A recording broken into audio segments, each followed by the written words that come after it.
Israeli হামলায় নিহত হওয়ার ৫ মাস পর লেবাননের বৈরুতে হিজবুল্লাহ নেতা হাসান নাসরাল্লাহ এবং হাশেম সাফিয়েদ্দিনের আনুষ্ঠানিক গণজানাজা হলো। প্রায় ১০ লাখ মানুষ এই শোক সভায় উপস্থিত হয়ে তাদেরকে শ্রদ্ধা জানিয়েছেন। লেবাননের সাধারণ মানুষের পাশাপাশি এতে আরও অংশ নেন মধ্যপ্রাচ্যে হিজবুল্লাহর মিত্ররা। রোববার বৈরুতের দক্ষিণাঞ্চলে কামিল শামুন স্পোর্টস সিটি স্টেডিয়ামে নামে লাখো মানুষের ঢল। প্রিয় নেতা হাসান নাসরাল্লাহ ও তার সম্ভাব্য উত্তরসূরি হাশেম সাফিয়েদ্দিনকে শেষ বিদায় জানাতে আসেন তারা। এ সময় তাদের হাতে নাসরাল্লাহ এবং হিজবুল্লাহর পতাকার ছবি দেখা যায়। ৫৫,০০০ আসনের এই স্টেডিয়াম লোকে লোকারণ্য হয়ে ওঠে।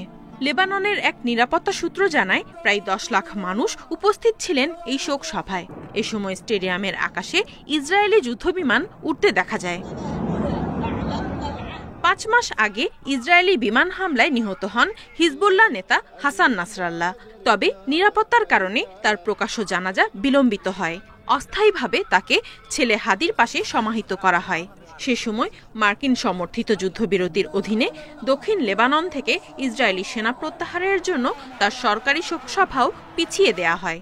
নাসরাল্লাহর মৃত্যুর ১ সপ্তাহ পর ইসরায়েলি হামলায় নিহত হন হাশেম সাফিয়েদ্দিন। ইসরায়েলের সঙ্গে কয়েক দশকের সংঘাতে হিজবুল্লাহর নেতৃত্ব দেন নাসরাল্লাহ। এক সময় সশস্ত্র গোষ্ঠীটিকে আঞ্চলিক প্রভাবশালী সামরিক বাহিনীতে রূপান্তরিত করেন এই নেতা। এদিকে রোববারের শোকসভায় উপস্থিত ছিলেন ইরানের পররাষ্ট্রমন্ত্রী আব্বাস আরাকচি, ইরাকি প্রতিনিধি দল যার মধ্যে শিয়া রাজনীতিবিদ ও মিলিশিয়া কমান্ডাররা ছিলেন এবং ইয়েমেনের হুথিদের একটি প্রতিনিধি দল ছিল। এ সময় হিজবুল্লাহর বর্তমান নেতা নাঈম কাশেমের বক্তৃতা সরাসরি সম্প্রচার করা হয়। একটি অজ্ঞাত স্থান থেকে বক্তৃতা দেন তিনি। বলেন, ইসরায়েলকে অবশ্যই লেবাননের দখলকৃত এলাকা থেকে সেনা প্রত্যাহার করতে হবে। হিজবুল্লাহ এখনও শক্তিশালী আছে, প্রয়োজন অনুযায়ী শত্রুদের জবাব দেয় তারা।